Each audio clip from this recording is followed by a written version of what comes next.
শীতের এক রাতে তিনি সফরে বেরিয়েছেন। এক মসজিদে মাগরিব আর এশার সালাত পড়ে তিনি ভাবলেন ফজরের সালাতে এই মসজিদে পড়ে সকালবেলা বেরোবো, যেহেতু বাইরে শীত, কই আর যাব। ব্যাগ থেকে কাঁথা বের করে হাদিস পড়তে শুরু করেছেন আর ভাবলেন হাদিস পড়তে পড়তেই রাতটা কাটিয়ে দিব। কিন্তু মসজিদের দারোয়ান এসে বলে, মুরব্বী, মসজিদে তো থাকা যাবে না, আপনি বেরোন। আহমদ ইবনে হাম্বল অনুনয় বিনয় করলেন যে তোর কাছে হাত জোর করে ক্ষমা চাই বাবা, এই শীতের রাতে আমারে বের করে দিস না, আমি রাতটা মসজিদে কাটাতে চাই। আমি ফজরের নামাজেরও মুসল্লি এই মসজিদের, আমি ফজর পরে তারপরে যাব। দারোয়ান সে না ছোট বান্দা, সে বলে না মসজিদে থাকতে পারবেন না, বেরোন বেরোন। না বেরোলে গাঠটি সহ ঘাট ধাক্কা দিয়ে বের করে দেবে। চিনতে পারে নাই যেটা মুহাদ্দিসুদ দাহর, এ যুগের সর্বশ্রেষ্ঠ মুহাদ্দিস ইমাম আহমদ ইবনে হাম্বল। এখন উনি আর কি করবেন, কিছু করতে না পেরে ব্যাগ নিয়ে বের হয়ে গেলেন। প্রচন্ড শীতের রাতে, কনকনে শীতে তিনি কাঁপছেন। হাঁটতে হাঁটতে চলতে চলতে হঠাৎ দেখলেন একটা বাজার।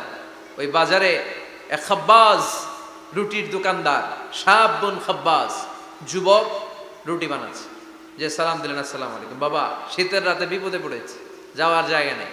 তোমার যে চুলাতে তুমি রুটি বানাও, এই চুলার পাশে বসে যদি সারা রাত আমি কাটিয়ে দেই আর চুলা থেকে আগুন পোয়াই, তোমাকে কোনো ক্ষতি হবে? যুবক বলেন, না না, কোনো ক্ষতি হবে না। আহলান ওয়া সাহলান, এ আমার হাবান বিক, খোশ আমদেদ, এটা তো খোশ নসিব আমার। আপনি আগুন পোহালে আমার সমস্যা কি, আসেন। ইমাম আহমদ ইবনে হাম্বল যুবককে শুকরিয়া জানিয়ে, আল্লাহর শুকরিয়া করে চুলার পাশে বসে আবার হাদিস পড়তে লাগলেন। কিন্তু তিনি লক্ষ্য করলেন যে যুবকটা একটু পর পর আওয়াজ করে পড়ে আস্তাগফিরুল্লাহ। কি পড়ে? আটা দিয়ে রুটি বানায়, পড়ে আস্তাগফিরুল্লাহ। রুটির খামির বানায়, পড়ে আস্তাগফিরুল্লাহ। খামিরগুলো দলা বেঁধে গোল গোল করে সাজিয়ে রাখে, আর কি পড়ে? বেলুন দিয়ে এগুলোর বলে চুলার ভিতরে ঢুকায় দেয়, আর কি পড়ে? কেউ রুটি কিনতে আসলে তার হাতে রুটি তুলে দেয়, আর কি পড়ে? টাকা দিলে টাকা নিয়ে ক্যাশ বক্সে রেখে দিয়ে কি পড়ে? শুধু পড়ছে আস্তাগফিরুল্লাহ আস্তাগফিরুল্লাহ। ইমাম আহমদ ইবনে হাম্বল তো অবাক, ঘটনা কি? এই যুবকের হলোটা কি? শুধু আস্তাগফিরুল্লাহ। তিনি হাদিসের কিতাবটা বন্ধ করে যুবককে জিজ্ঞেস করলেন, বাবা, আসার পর থেকেই দেখছি তুমি শুধুই পড়ছো আস্তাগফিরুল্লাহ আস্তাগফিরুল্লাহ আস্তাগফিরুল্লাহ, ঘটনাটা কি? কেন এত তুমি ইস্তিগফার পড়ো? যুবক বলল, এটা আমার একটা চিরাচরিত আমল, সব সময় আমি এই আমলটা করি। আমি সব সময় ইস্তিগফারের সাথে আঠার মতো লেগে থাকি, আর সব সময় ইস্তিগফার পড়ার কারণে আল্লাহ তাআলা আমাকে মুস্তাজাবুদ দাওয়া বানিয়ে দিয়েছে। মানে আমি দোয়া করলেই দোয়া কবুল হয়ে যায়। এই জীবনে আমি যত দোয়া হাত তুলে করেছি, মুহূর্তের মধ্যে আমার দোয়াগুলো কবুল করে নিয়েছে কে? আল্লাহ। শুনে তো ইমাম আহমদ ইবনে হাম্বল অবাক, বলে কি, আনতা মুস্তাজাবুদ দাওয়া? তুমি মুস্তাজাবুদ দাওয়া? তুমি দোয়া করলেই কবুল? না, আনা মুস্তাজাবুদ দাওয়া। হ্যাঁ, আমি দোয়া করলেই কবুল হয়ে যায়। তুমি জীবনে যা দোয়া করেছো সব পেয়েছো?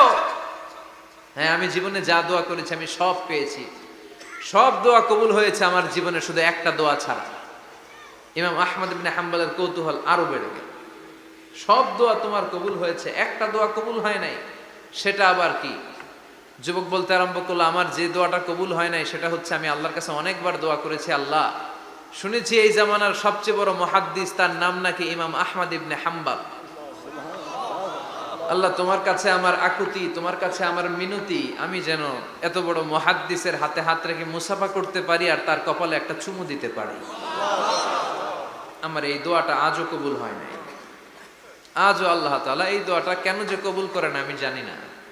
একথা শুনে ইমাম আহমদ ইবনে হাম্বল আবেগপ্রবণ হয়ে গেলেন, আর নিজেকে ধরে রাখতে পারলেন না, চোখের পানি ছেড়ে দিলেন আর বললেন, ইয়া শাব, হে যুবক, আহমদ ইবনে হাম্বলের সাথে দেখা করার জন্য তোমার আহমদ ইবনে হাম্বলের দরবারে যাওয়ার দরকার নাই, তোমার এই দোয়াটাও আল্লাহ কবুল করে নিয়েছে।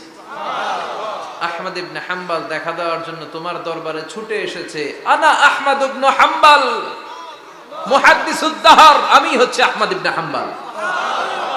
যুবক নিজেকে ধরে রাখতে পারে না, চোখের পানি ছেড়ে দিয়ে ওই যুগের সবচাইতে বড় মুহাদ্দিসকে জড়িয়ে ধরে হাতের মধ্যে হাত রেখে মুসাফা করে আহমদ ইবনে হাম্বলের কপালে চুমুকে দেয়, আর আহমদ ইবনে হাম্বলের কাছে দোয়া চেয়ে বলল, ও ইমাম, রব্বুল আলামিন আমার জীবনের কোন দোয়া আজকে আর বাকি রেখে দেন নাই, এই যে এই দোয়াটা বাকি ছিল এই দোয়াটাও আল্লাহ কবুল করে নিয়েছে। এই দোয়াটাও কবুল, মুস্তাজাবুদ দাওয়া। আপনি সব সময় যদি ইস্তেগফারের সাথে আঠার মতো লেগে থাকতে পারেন, আপনি দোয়া করা মাত্র দোয়া কবুল করে নেবে কে?